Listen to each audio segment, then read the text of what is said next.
Hello and welcome to JRock's Babylon. I'm your host, Jason JRock Houston, and we've got three of the members of the band Defiant now. I really like the name. I was curious, Joe, is that how you came up with your stage name?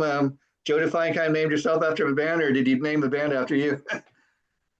It's like that SNL skit about Bon Jovi. No, yeah, I we formed the band Defiant, and like Facebook makes you have a public profile Sure. behind the page, and I wasn't on Facebook or any social media as a person, so I just made something up, and it wasn't really meant to be the thing, but it just became a thing, and most days I regret it now, and these guys still call me my real name, so. Yeah, well, you're the Bon Jovi of the band, as you said. Now, it's kind of I don't know if you guys are aware, but when I was doing for a search on you guys, another band came up, but they're called the Defiant, plural, Yeah. and they're quite. And at first, I was a little confused. I'm like, hey, wait, these guys look a little different. Oh, it's a different band. Okay.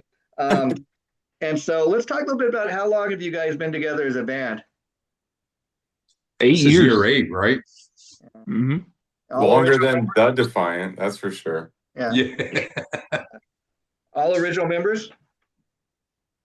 Yes. Yeah. Say yes. We say yes. So, how did you guys all initially meet? Was it did you grow up together? Was it playing the music scene together? Yeah, actually, so I graduated high school first before everybody else did. You're the old man of the group, huh? Oh yeah, Yeah, yeah. it's the Yeah, babe. so um Joe and Paul, who our bass player, Paul, he's not here. They had already had Defiant started up with another guy.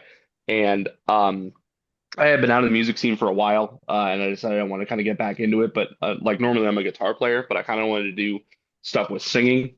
Um, so then, for some reason, in 2018, I jumped on Craigslist, and I'm like, I wonder if anybody has any Craigslist ads up. Lo and behold, there were three bands that had Craigslist ads up, and Joe was the only one to give me a response back. And And, so I went to his house, jammed, and the rest is history. And and then what we was it, picked up. Joe? Tell me what was it about Big Al that made you pick up the phone and call him? Just did you like his personality, his attitude? Did you like what you've seen, or? I mean, look at him. He's pretty. He's pretty. No, he uh he just had that like he was humble, but he had a swagger to him. I liked the edginess of his voice. That was kind of. I came from a lot of a punk background that I was listening to, especially at that time, and he had that edge to him, but also could be a little bit harder edge and on the metal side. So he had a great range, and the shitty drummer at the time didn't like him. So perfect. Way to drive him out of the van, huh? I always love to ask guys, Big Al, how did you get your nickname? Was that a self-given name, or did somebody give that to It you? just came about in some variety. I'm not fat, so I can't be Fat No, no, Albert. that's why I was asking. So I That's why think I was Big asking. Al was like one step below that, and it just kind of stuck. You can call me whatever you want. Really don't No, couldn't it's care cool less. though, especially when other people give you a name and it sticks. Is Only his wife really knows. okay. Yeah. You guys got a great sense of humor. That's one thing I love. Now, in listening to your music, you guys, I would say, best way to describe you is kind of like punk meets metal, kind of punk and metal kind of collide, but very heavy on the punk. We Yeah, started to kind of gravitate more towards that recently. I think we started off a lot more metal, and we've kind of Interesting. Yeah. sped it up a little bit. And like COVID really did a number on us. We were like real Debbie Downers. Like that second EP that we released is like very heavy. It's very like dark lyrics and stuff like that. And I love it. It's great. But then, we kind of sped everything up a little bit. And then, we decided that, we needed to make our drummer shave off a couple of pounds. So we got to make the songs faster. So he works a little bit harder. And it just, then when we record them at one speed. And then when we play them live, we play them even faster. That's the That's a real true difference. story. Wow. Oh, wow, wow. And so when you guys got together, though, so would you say your influences were much more like on the metal side than punk, or a little bit of both? mix. Mine's I probably mean, more on the metal side than anybody, really. Okay, okay. And so, Joe, you're a guitar player. You're the one that comes up with these mean and nasty riffs. Who were your guitar heroes growing up? Well, Al and I both play guitar in the band. Like Okay. Al's kind of like he came in and I think he was focusing on the vocals, and then like little by little he would have his guitar out, especially like when we were writing songs and stuff. And finally I was like, why are you not playing guitar on every song we're doing? Like it's just, and it really rounded out the sound. I like the bigness of it, having two guitars, and we're not always playing the exact same thing, so it gives it some dynamics. And then, if I'm quite honest, as the band's gone on, I've been pulled more into the probably the business side of it, and Al plays a lot more guitar, Wow. and he's younger, and his fingers work better than mine at this point, so he's probably doing more and more of the heavy lifting on the guitar side. Though, I mean, I think we fight. It's funny. Sometimes it seems like whoever comes up with the main part of the song, the other person does the lead in it. It seems to be a lot of Yeah. times, but we share the duties, so we both throw riffs back and forth, and Paul B, our bass player, will throw in a riff that we build on. So we really are collaborative when it comes to the music side of the writing, and then Al's 100% the lyricist of the band. Like I Interesting. think I maybe threw one word idea out that made the last album, the Swan Dive or whatever. But yeah, that was like Al writes all the lyrics, so Oh, wow. Well, we so totally trust him with that. let me ask you, Big Al, because you'd mentioned that you weren't always a singer. It's something you always wanted to do, and you just with this band kind of started doing it. So, what was that transition like? Because many guys I talked to over the years have shared that kind of a transition where they maybe weren't always a singer. Maybe they started out as a guitar player, and they just happen to have the best voice of everybody in the band, so it kind of falls on them. Were did you ever feel any nerves when you first started like fronting the band and doing the lead singer? Or Not, something you not really. I did like school choir from like fourth grade through senior year, so like I had experience with singing and excuse me, I did theater, so I did like musicals and stuff in high school. So singing in front of people really wasn't much of a bother to me, and being a singer wasn't something that was completely foreign to me. Mm, But singing in like a more aggressive style definitely was. So to say I wasn't nervous when I first started playing with the guys and learning songs, would be an understatement. I was massively terrified. Um, but as soon as we started writing our own material, I think I got a lot more confident. And yeah, then again, it's just I've always written, like I've always yeah. loved writing. I love reading. I would write poetry all the time. I've done it since, I was a kid. My notes in my phone is an absolute madhouse with just random like stanzas and like two line things just everywhere. Yeah. So to be able to flex that and kind of um, to be able to create my little whimsical stories. It's very fun. It's a fun challenge too because sometimes it's very difficult to really catch a vibe from a song. I'm not usually one who likes. I like to write with Defiant specifically. I like to write words to songs, not necessarily songs to words. Um, so sometimes it's just a bit of a challenge to get a vibe for what a song's really calling out to me as to what it needs to be about. Now, So now it's when you always fun. write songs, I was curious. Do you typically, I mean, probably have different methods of doing it, but does it typically start off with a riff, or do you ever start off with lyrics first and the music later?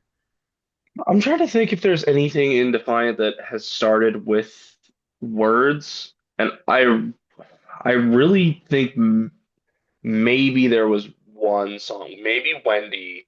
Okay. No, no, Wendy definitely didn't. No, because Paul B had that riff. Yeah, I think I normally the feel like music starts first. it didn't. He's watching. Didn't you kind of have some like you didn't? We kind of you had Yeah, some words, I had some music, and they just kind of ended up sort of going together, and then you built off of it. That would be the yeah. closest I would Yeah. say, but I don't think you wrote the music specifically for those words. You just already had some of those words kind of in the database or something. I don't know. And so I know that the new single is the song and the video, which I just got done watching before this, which I really love, is for the song At the Exits. Let's talk a little bit about the song and what it's about, and a little bit about the video. Because again, I was kind of curious where the video was shot. The video was shot.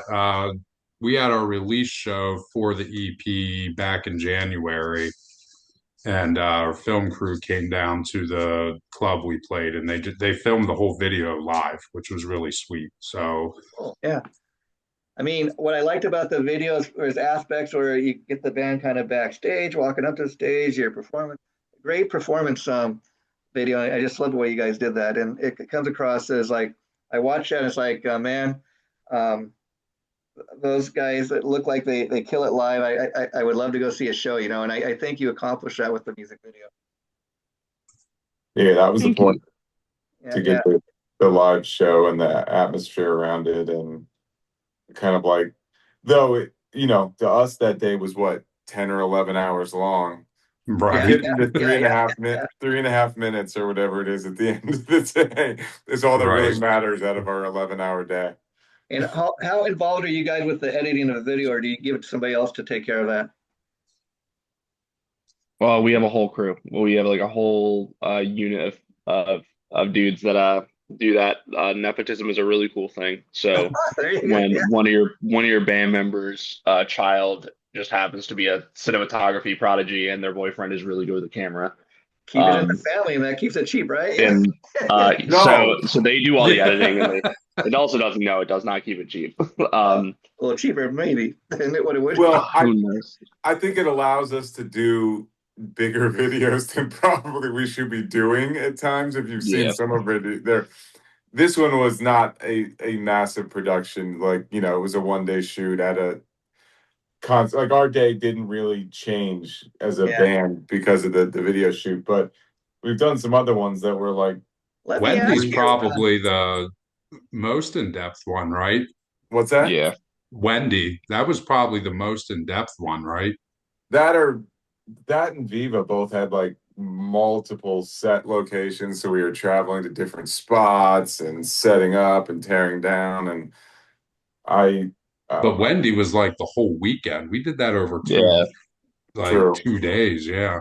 I got to ask, is Wendy based on a real person or fictional character? No. Yeah, red hair No, and I just quit freckles. my job. Yeah, I just quit my job at Wendy's. Oh, wow. And so we needed the name, a title for the song, and I was like, well, let's just call it Wendy's for now, just as like a placeholder. And that's cool. then I said it was called Wendy's at a show, and everybody thought it was very funny. And so now I dedicate the song to the greatest fast food restaurant burger of all time, which is the Baconator. You cannot argue.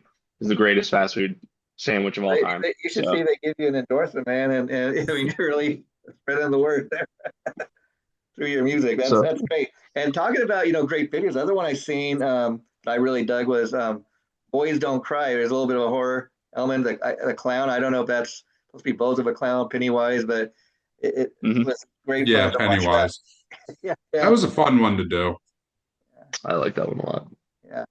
That was And so fun. again, I could tell just watching that one that you guys really get animated and involved in the stuff like that, and I think that's why there's a real future for this band. I mean, you got all that trouble to make a music video looking that professional, that cool. People are gonna be digging it, Yeah, And a lot of times I sit back and ask myself, why do I have these stupid ideas? right. But at the same time, isn't it cool that when you can kind of bring the stupid ideas to life, and you're like, wow, that came from my brain. Wow. And the best part of all has got to be you put up a music video or a song for your fans to hear, and just gets a great reaction. And I'd imagine as a band, there's places in the world where you guys haven't even stepped foot in, where you hear from people, halfway around the world where you haven't even stepped foot in, like I said, and you get that thought that, oh wow, all the way across the ocean, they're listening to our band. No, that's definitely a cool feeling. Yeah. It's weird sometimes. Yeah. Because we'll get notified that we'll like have listeners in sometimes it's countries I've never even heard of. Yeah, it's like, oh, that's a place, huh? Yeah. That is pretty cool. And so when you guys play out, like, what are some of the types of bands that you guys have played with? I was just kind of curious. Oh man, we'll play with anybody. Like, it doesn't really matter. Some like bigger like known bands. We first kind of cut our teeth like really well. Like our first show ever was with Puddle of Mud, so that was crazy. That was like a really cool, you know, kickoff into our musical career. But I mean, LA Guns and Kicks was those are some huge shows for us. Buck Cherry, Texas Hippie Yeah, Coalition. like LA Guns, I think you guys would be perfect for that crowd. It's a little different, but I think because you got a metal vibe to what you do, I think people could get into it, and then they're probably gonna love that punk element that you have to your sound as well. The Guns crowd usually really likes us. Anytime we play with LA Guns, we get a really good reaction from the crowd. Yeah. And so, Al, I was curious, being the front man, and a guitarist as well. I really love musicians that they can do it all. Like in your case, play the guitar, sing. Um, Does that ever get that challenging thing where you got to remember the lyrics and what guitar chord to play? Well, here's the thing, you just don't remember the lyrics You because just nobody knows the song anyways. And so you spontaneous, just mush right? mouth your way through it and you're fine. Yeah, yeah. I mean, like I try it is difficult. And then I mean I have found myself like I'll write a riff or I'll write a part and it'll be really difficult to sing around, or I'll have a line that I really, really want, but just I can't play um while I do that line. And sometimes it just ends up that I'm not playing when I do that line, or I get good and I practice for, hours and hours on end with that one singular part until I get it right. Um, but yeah, for the most part, I think I've kind of got it down. I know where my limits are, and I kind of know where in parts of a songs where I can really like let loose and get really wordy, whereas where I need if I'm playing really complex parts, like I need to simmer down or Yeah, sing to yeah. the beat. Yeah. I mean, I think that's the right attitude, like to have, because you're so right that if people want to go home and listen to a record, they can do that. But this is live, and so Hmm. it doesn't. It's not all about perfection. It's just about having a good time. Absolutely. Yeah, yeah. So, what's next for you guys? Europe. Europe. Oh, Yeah. We don't Nice. fly. yeah. Yeah, no. Those two We're don't actually fly. we're gonna cruise actually. We're actually gonna go on a carnival cruise. We're gonna do our own Kiss cruise, and then we're gonna tour Europe. Oh, that that's I mean, cute. I'm honestly down with that. So, Not And, carnival cruise though. and so, They're dirty. yeah. So, yeah. AB, you're the drummer. Yes. Yeah. I don't know why, dude, I don't even know why that's like my work login. That's so Okay. weird. So let's. That's why I'm bringing you on the screen. Let's introduce yourself properly so people know who you are. Well, I'm Paul Hi, and I'm the Paul. drummer. Sure. And so let me ask you, Paul, as the drummer. I'm always curious in asking people, like, talking about why the drums is your instrument of choice. I mean, how old were you when you started playing, and what was it about the drums that really inspired you? Well, I was 8 when I started playing, and it's probably a cliche story, but Lars Ulrich in the song One, when I was 8, that double bass lick, at the end there, Yeah. really blew my mind at a young age, and I didn't even know what it was. I just knew I wanted to do it. Mhm. So that's what got me into playing drums, and I've just stuck with Yeah, yeah. It's it amazing. ever since. A lot of people cite Lars Ulrich as an influence, of course, and I've heard James over years in interviews saying that when he first met Lars, Lars was a real shitty drummer, but he became a great drummer over the years. So if that's the case, I mean, that's something to strive for. Yeah, Yeah, I mean, he's always been my biggest influence. I think it goes deeper than his visual abilities, if you will. persona. You Yeah, know, I mean, because he's the creative drive behind that whole band too. Like he does all the arranging, and like Metallica wouldn't be Metallica without Lars. yeah. So it's not necessarily all about his, Ability. skill on the kit.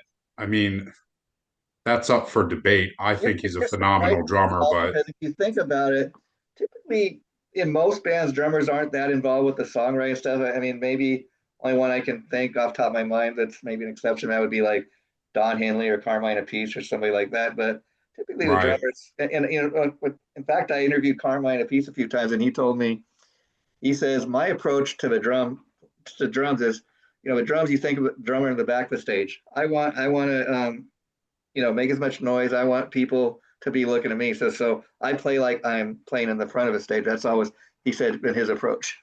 Right. Yeah, yeah. Um, I kind of stay in my lane of what I need to do for this band. So that's a maturing thing, I Yeah. think, as a musician. When I was in bands younger, it was very similar to that. I wanted to put everything I knew how to do, like in every song all the time, you know? Um, with Defiant, it's, I just kind of learned to play like for the song, you Okay. know? Yeah. Um, and some of our songs are super basic, like, uh, and I catch it sometimes where like I don't even hit a tom or I don't do, you know, for a whole song, which is very strange Sure. Sure. sometimes, you know. Wow. Wow. But like that's what works for the song. Okay. So I just decided to stick with that. Some of our stuff is a little more complicated than others, but I try to keep it for what fits the song. And do you make do you have a drum solo during the show typically? Listen, I just did my first one ever from a fan request, and it was very nerve-wracking. Oh But wow. I got through it, and I would say overall it was a success. With something you'd want to repeat or not really? Not particularly. I don't. We've never really been big on that. Like, Yeah. you know, you have a limited amount of time, Yeah. Yeah. Yeah. Makes and sense. our goal is to get as many songs in as possible. And you know, it's about the whole band. We've never Yeah. really been about the Showcase you. solo Yeah. thing. Yeah. Okay. Makes sense. Now let me ask you guys: when you recorded your latest EP, were you all in the room together? Like, are you all in a recording studio? Does everybody have their own studio at home? You know, what's the process there as far as recording? So No, we go out to a studio. We go out to a place called Atrium Audio. We've come to them for the past two EPs, and like the singles that we've recorded. Um, so they have like a super high class studio. It's very, very awesome quality. We record individually, so we don't do like a full live band recording for the studio. Which though it would be really cool, it would be very like retro It to makes do yeah, that. yeah, yeah.